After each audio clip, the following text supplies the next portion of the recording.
감사합니다. 요리하는 약사 한영선입니다. 약사가 요리를 한다 그러니까 많은 분들이 의아하게 생각하는데요. 저는 사실 요리라기보다는 현대의학이 이렇게 발전이 되고 있음에도 불구하고 많은 난치성 환자들을 만나면서 이 현대의학으로 치료하고 있는 이런 모든 질환들의 어떤 완성도를 높이는 방법이 없을까 하고 고민하던 끝에 음식의 중요성을 많이 이제 느끼고 있습니다. 그래서 요리라기보다는 이제 음식으로 어떻게 질병에 도움을 줄 것인가 이런 쪽에 많이 생각하고 오랜 시간을 보내왔던 그런 약사입니다. 제가 그 질병을 치료하는 의사는 아니지만 정말 약국에서 만나면서 많은 아주 안타까운 환자들을 봅니다. 그래 근자에 제가 만났던 환자들 중에 기억나는 환자가 있는데 어떤 환자는 이 어린아이인데 이 코에 튜브를 끼고서 그걸로 이제 이 생을 먹고 사는 거죠. 너무 안타깝죠. 그리고 또 어떤 사람은 하루에 15시간 이상을 물속에서 생활을 해야 됩니다. 물속에서 생활을 왜 하느냐 하면 우리는 이제 잘 평범한 사람들은 못 느끼지만 이분은 몸의 수분을 저장할 수 있는 능력이 없어요. 그래서 바깥에 이렇게 공기 중에 일반 우리처럼 생활하게 되면 피부가 건조해지고 터지려고 해서 물속에서 잠도 자고 이렇게 생활을 합니다. 그리고 또 어떤 사람은 교통사고 후유증으로 몸을 이렇게 뭐 그렇게 크게 다친 것도 아닌데 결과론적으로는 그 후유증이 이제 몸을 불편하게 만드는데 우리 섬유 근육통이라고 그래서요.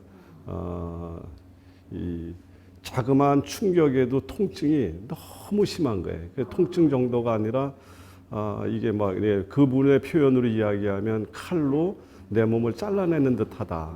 그리고 또 머리가 터져 나갈 것 같다.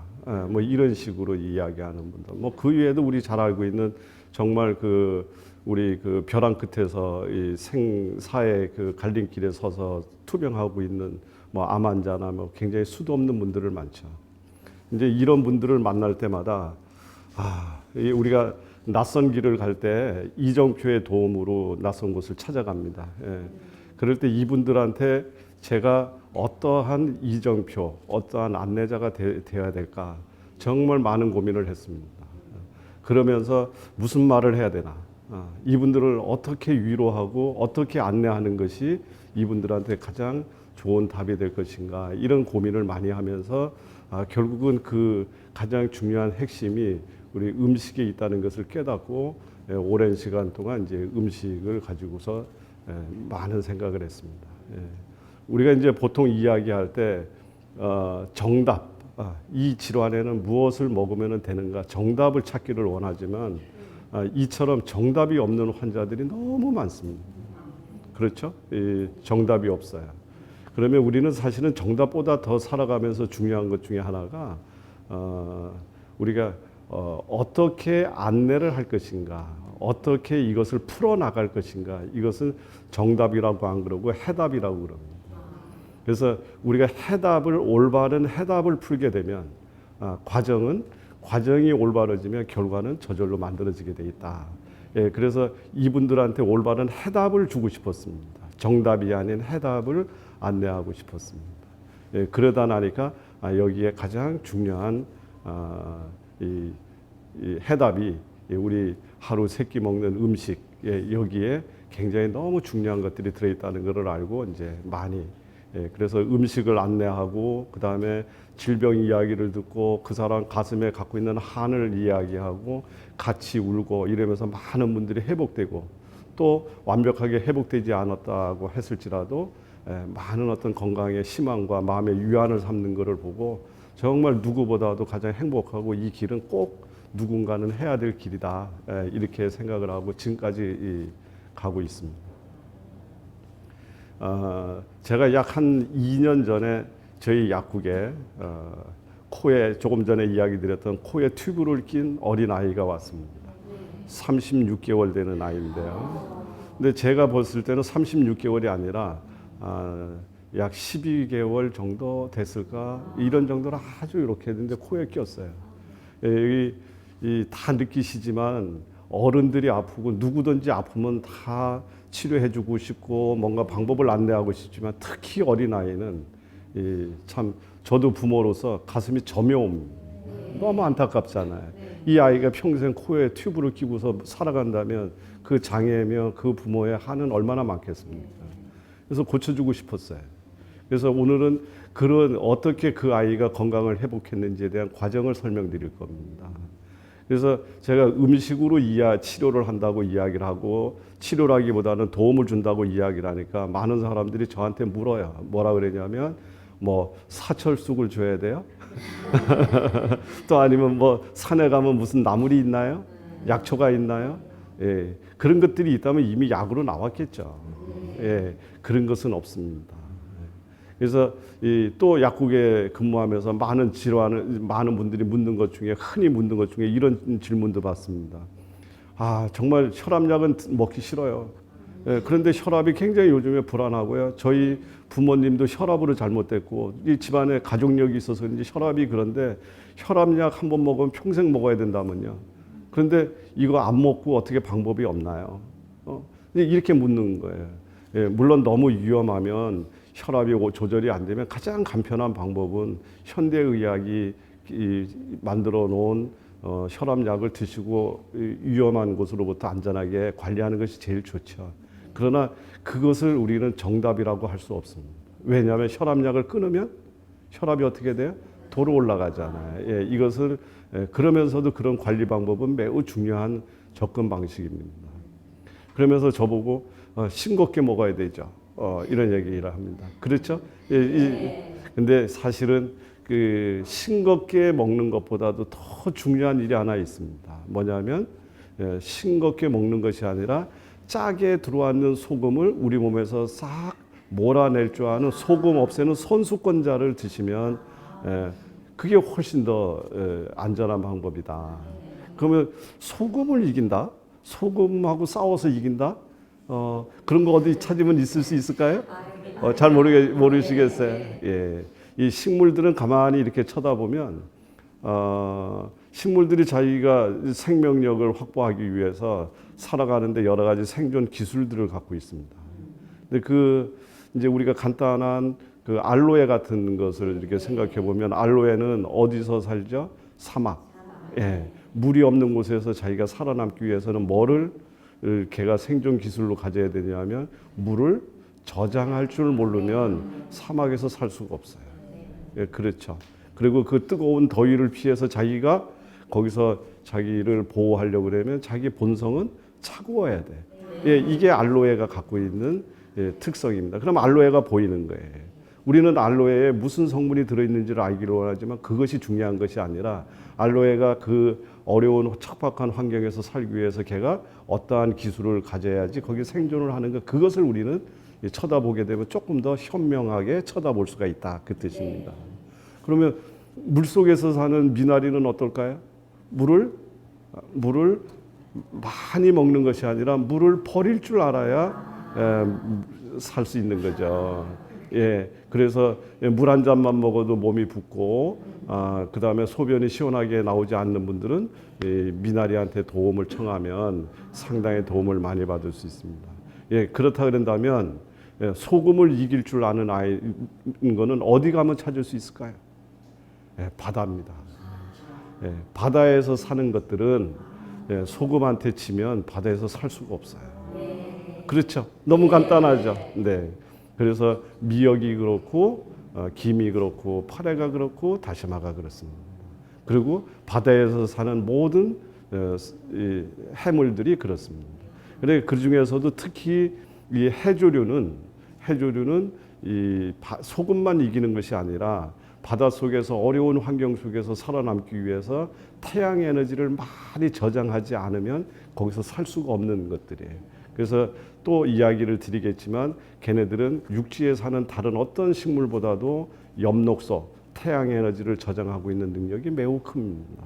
그러니까 저희가 매일같이 미역국을 먹는다, 아니면 하루에 김을 몇 장 정도 먹는다, 파래 무침을 먹는다, 다시마를 우린 물을 먹는다. 이런 것들은 전부가 다 뭐죠? 이 혈압에 도움이 되고 몸 안에 불필요하게 남아도는 소금을 내쫓는 이런 것들이 됩니다. 그래서 이러한 것들을 우리가 이야기를 한번 해보자는 거예요. 이야기를 해보자는 건데 우리가 음식 이야기를 하자고 얘기를 하면 사람들은 대부분이 뭐라고 얘기를 하냐면 아까처럼 어떠한 뭐가 좋으냐를 자꾸 찾으려고 하는데 이렇게 되면 새로운 제가 또 이 정보의 바다에다가 물 한 컵 또 쏟아붓는 거예요. 아무런 의미가 없어요. 그래서 제가 오늘 드리려고 하는 것은 꼭 기억을 하셨다가 이것도 원리가 있어야지 되고 그래야만이 우리가 건강을 회복할 수가 있다. 그래서 그런 점을 이야기를 드리려고 합니다. 그래서 음식을 가지고 치유를 하려면 최소한도 몇몇 가지 기준이 필요합니다. 첫 번째는 이 음식 치유를 위한 기준, 제일 첫 번째 장이 건강해야 돼. 그리고 우리 몸속에 나와 더불어 살고 있는 프로바이오틱스. 우리 이제는 프로바이오틱스라고 그러죠. 옛날에는 유산균 했는데 이제는 유산균이라고 안 부르고 우리 몸속에 살고 있는 모든 유익한 미생물을 통칭해서 프로바이오틱스라고 이야기를 합니다.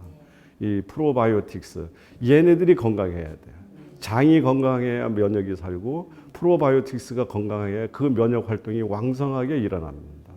그리고 두 번째로는 우리 세포 하나하나가 자기 능력을 잃지 않고 살아갈 수 있어야지 됩니다. 그다음에 세 번째는 우리 몸속의 영양이 정상화가 돼야 됩니다.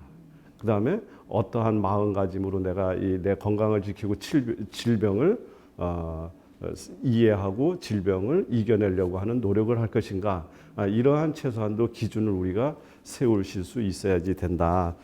그 뜻입니다. 그래서 그 중에서 우선 장 건강과 관련돼서 이야기를 하면 이 장은 정말 불가사의한 장기입니다. 이 장이라고 하는 것은요, 우리가 간단하게만 살펴보면 장은 어떤 장인 거냐? 우리가 음식을 먹으면 위에서 소화가 되죠. 위에서 소화가 되고 그다음에 장에서 흡수가 되고 그다음에 흡수가 되지 않은 것은 돌아서 바깥으로 빠져나가게 이렇게 되어 있습니다. 그렇다 그런다면 내가 입으로 먹었다고 해서 전부 다 우리 몸속으로 들어가는 것이 아니고 어디서요? 장에서 흡수를 하면 우리 몸속으로 들어가고 장에서 흡수하지 않으면 우리 몸을 통과해서 나갑니다. 그러니까 실제적으로 우리 몸속으로 들어가는 단계는 어디에서 이루어진다? 장에서 이루어진다. 그렇기 때문에 여기는 우리 인천공항과 같기도 하고 그렇죠? 휴전선, 동해안, 남해안과 같은 매우 중요한 겁니다. 실제적으로 우리 몸속으로 들어가는 가장 핵심 통로가 있습니다. 근데 이 핵심 통로인 장이 정말 똑똑해요. 제가 예를 들어서 불량식품, 세균이 섞여져 있거나 우리 몸속에 들어가서는 안 되는 어떤 음식을 먹었어요. 예를 들어서 먹었는데 입에서 먹었더니 참 맛있어. 그게 참 맛있어서 먹었습니다. 그랬더니 입이 아주 너무 행복해. 그리고 그랬더니 머리에서는 야, 이거 다른 친구들이 먹기 전에 더 열심히 먹어라. 너 속도가 그래서 되겠어? 이래서 열심히 먹어요. 그래서 이 입에서도 허가를 하고 머리에서도 허가를 했어요. 했는데 이게 약 2시간 정도의 시간이 지나서 장 안에 도착하면 장에서는 안 그렇습니다. 장에서는 이건 아니구나. 그러면 배를 뒤틀던 설사를 시키던 바깥을 내쫓습니다. 누가 가장 똑똑해요? 장입니다. 이렇게 불가사의한 장기입니다. 그래서 실제는 이 장에는 우리 머리보다도 더 원초적인 뇌, 머리와 똑같은 뇌의 기능을 갖고 있는데 우리 생명 활동의 가장 핵심적인 판단을 하고 있는 그 뇌의 기능이 이 장에 있다. 그래서 이것을 우리가 제2의 뇌라고 부르는데 사실은 제2의 뇌가 아니라 원초적인 뇌입니다. 우리 생명의 본질을 이야기하고 그리고 우리 몸 안에 있는 대부분의 면역세포는 바로 이 장 안에서 활동을 합니다. 약 70%에서 80%까지. 우리나라 군인들이 전방 동해안, 남해안, 서해안 여기를 지키는데 몰두해 있듯이 우리 몸 안에 대부분의 면역세포들은 바로 소장에서 활동을 합니다. 그래서 걔네들이 활동을 하는 거예요. 근데 이 활동을 하는데 여기에서 우리 몸속에 들어가지 말아야 될 것들이 들어가 버렸어요. 예. 왜? 소화가 미처 안 된 음식물 찌꺼기가 의해서 우리 몸속에 들어가기도 하고 또 이 급하게 먹었는 것들, 그 다음에 단백질 찌꺼기 이런 것들이 우리 몸속에 이렇게 들어갔을 경우에 우리 몸에서는 그것이 적군이 들어왔다고 보고 면역 세포들이 활동을 하면서 걔네들을 없애는 그런 과정에서 우리 몸이 굉장히 민감해지면서 여러 가지 자가 면역성 질환이라는 것은 뭐 류마티스니 뭐 이런 것들을 이야기합니다. 이제 그런 거 외에도 아토피니 알러지 반응이 일어납니다. 지금 이제 아까 예를 들었던 코에 튜브를 끼고 왔던 아이가 왜 그런 아이가 됐느냐? 태어나자마자 심장 판막증 이것이 이제 생겨서 어쩔 수 없이 병원에서 큰 수술을 하고 나니까 이 심장 판막이 이렇게 무리가 오는 거예요. 엄마 젖을 빨리거나 젖꼭지를 물리거나 이 우유병에 물리게 되면 이거를 빠는데 여기가 무리가 오는 거예요. 그러니까 우선 당분간 코로 일단은 안정이 될 때까지 튜브로 하자 이렇게 해서 시작했는데 문제는 수술 과정에서 노출됐던 이런 항생제라든가 이런 것들이 노출됐겠죠. 예, 그러면서 어린 아이 때 장 안에 있는 여러 가지 그 기능이 완성이 되기도 전에 너무나 이 항생제나 여기에 노출되면서 장이 무너졌습니다. 예, 물론 무너졌다고 저는 추측을 했습니다. 예, 추측을 해서 이 아이를 위해서 제가 해줘야 될 일은 어떻게든지 빨리 장을 복원시켜 주지 않으면 안 되겠구나. 이제 이런 생각을 하게 된 거죠. 이렇게 해서 생각을 하면서 이제 이 아이에 대해서 치료를 설계를 하게 됩니다. 그래서 우선 가장 첫 번째 이 장을 건강하게 만들어 줘야 되겠다. 장을 건강하게 만든다는 말은 뭐냐면 우리 저 미끈미끈한 점막 있죠. 예, 이게 방어벽이고 울타리예요. 여기를 어떻게 하면 튼튼하게 만들어 줄 것인가. 그 다음에 어떻게 해서 그 안에 살고 있는 미생물들을 정상적으로 복원시켜 줄 것인가. 미생물이 하는 일은 생각보다 훨씬 많은 일들을 합니다. 뭐 아토피도 마찬가지고 뭐 여러 가지 다 하지만 이렇게 망가진 장을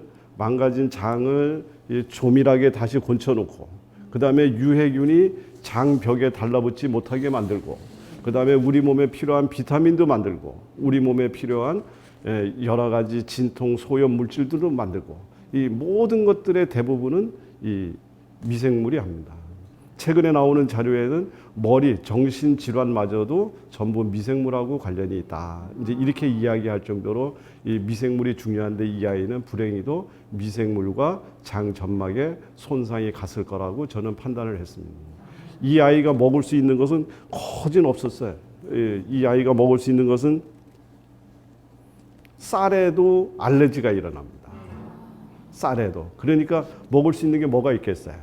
예. 그래서 이 아이를 위해서 저희가 고민을 한 것이 어떻게 해서든지 빠른 시간 안에 장점막과 미생물을 복원시켜 줘야 되겠다고 생각해서 제가 치유를 이제 시작을 했습니다. 그래서 이 음식 알러지가 일어난 이 아이한테 장 안에 미생물을 복원시켜 주기 위해서 여기서 미강액이라고 이야기하는 이것은 뭐냐면 우리 쌀 눈이요. 예, 그것을 발효시켜서 이 안에 미생물이 많이 들어있으면서도 영양분이 들어가 있도록 만든 발효액입니다. 그래서 그 미강액을 이렇게 이제 첫 번째 공급을 하면서 이 아이 몸에서 알레르기가 일어나는가 안 일어나는 것을 확인하면서 이제 서서히 접근을 합니다. 그랬는데 너무나 다행히도 이 알레르기 반응이 없어요. 예, 그래서 그 다음에 이것을 조금 더 강화하기 위해서 이제 그 다음부터 약 3주차 정도서부터 시작해서 사과, 바나나, 양배추, 단호박, 현미, 조청 이것을 섞어서 만든 스프를 공급하기 시작했습니다. 이것은 왜 그러냐면 미생물을 안정화시켜 주기 위해서 미생물 자체를 주는 것도 중요하지만 미생물의 먹이는 과일을 삶았을 때 나오는 프락토스 올리고세커라이드 하는 우리 올리고당 하잖아요. 예, 그 당을 우리 장 안에 살고 있는 미생물들이 가장 좋아하기 때문에 또 영양도 공급할 겸 미생물을 건강하게 키울 겸 해서 여기다 놓고 그다음에 단호박이라든가 여기에 들어있는 베타 카로틴이라든가 이런 성분이 장 점막을 빠른 속도로 회복시켜 주기를 원하는 마음으로 이렇게 만들어서 줬습니다. 그래서 4주차 지나면서 단호박 양을 늘리고 또 점막을 더 강화시켜 주기 위해서 당근을 집어넣습니다.